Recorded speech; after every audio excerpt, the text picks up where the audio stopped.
Hello Cancer, Sun, Moon, Rising and Venus Signs. Kamusta kayo? Sana po'y nasa mabuti kayong kalagayan. Welcome back po sa Star Tarot. Kung bago kayo rito, welcome din kayo. Thank you for your support. I truly appreciate it. God bless you all. Cancer, paunang mensahe po ninyo. Four of Pentacles. Ayan. So, dito sa Four of Pentacles, this is reminding you to manage your money wisely. Take control of your money.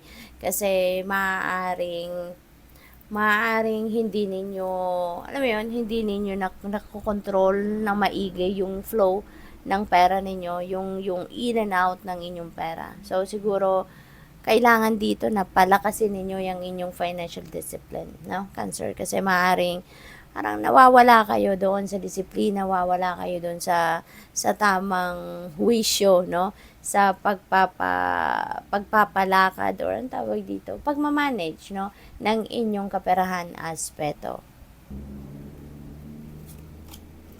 We have Queen of Wands. Ayan. So, si Queen of Wands, this is related to abundance din, no?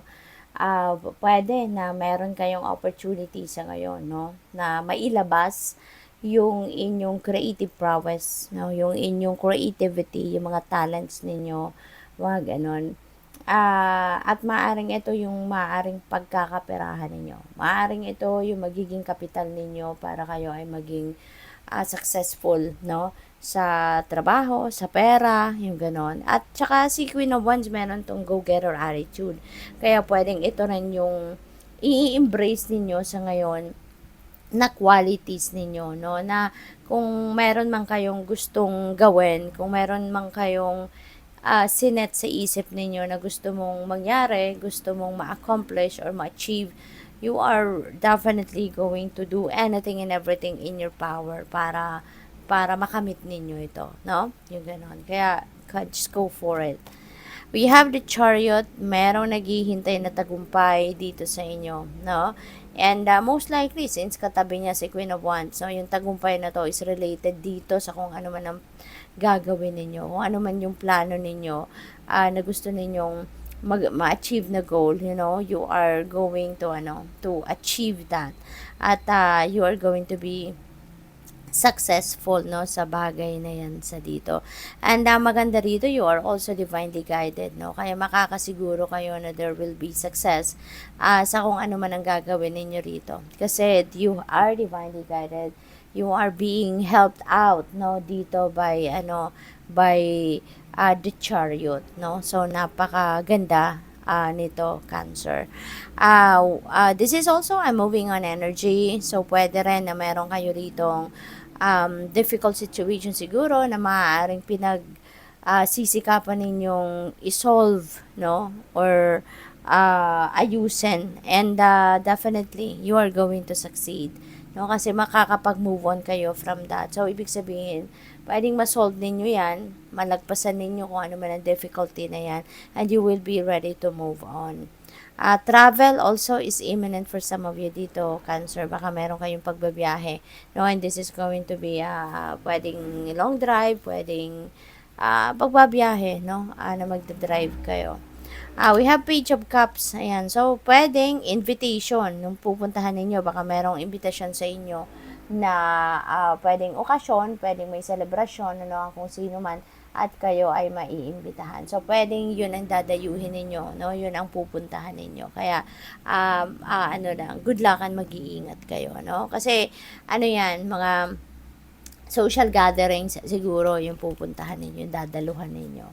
So, we have the world energy. Dito naman sa the world, napakaganda kasi this is a successful period sa buhay ninyo. Magtatagumpay kayo rito, no? Meron tagumpay na naghihintay sa inyo rito. At ang tagumpay na to could be related sa mga trabaho ninyo. Could be related sa inyong, could be related sa work situation ninyo. Maaring meron kayong task na matatapos na, ma-accomplish nyo na, maaring meron din kayong pag-aaral na matatapos na, baka gagraduate na kayo sa ngayon or baka graduate na, something like that, no? So this is definitely a completion time for something, no? Matatapos mo na kung ano man ang task, yung ganon, or anything na long term ninyong pinagtrabahuan. So finally matatapos niya. Pwedeng ang iba siguro sa inyo dito, merong renovation kunyari sa bahay na medyo matagal-tagal nang tinatakbo ng renovation na to. So pwedeng ganon, or maybe you are building, 'di ba? You're building a house or whatsoever. So pwedeng yan ay matatapos na ngayon, ma-accomplish mo na. So this is a time for success. Kaya entitled ka rin na i-celebrate ito kasi matagal mong pinagsikapan matagal mong pinagtrabahuan ito. So tama lang, 'di ba, na tama lang na i-celebrate ninyo ito kasi good job, no, ang ginawa ninyo rito.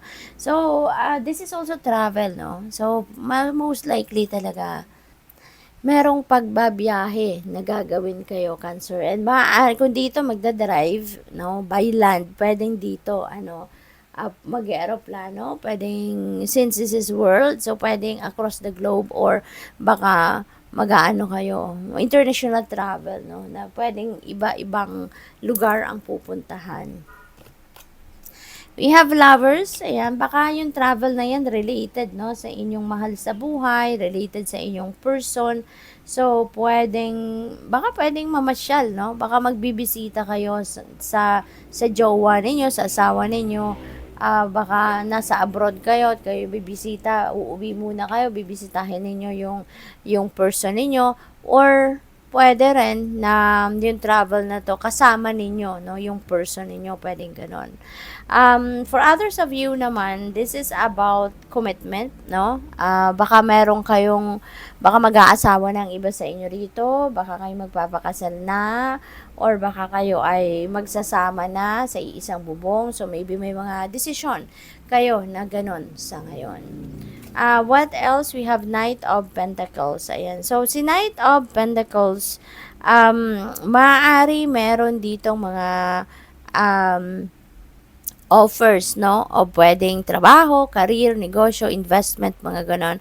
Anything related to money, no, pero hindi kayo itong nagmamadali, no, hindi kayo nagmamadali. You are taking your time, kumbaga, no. This is mabagal na energy. So maybe you are taking time para magdesisyon. Siguro baka nagdadalawang isip kayo, baka may ganun ding sitwasyon rito.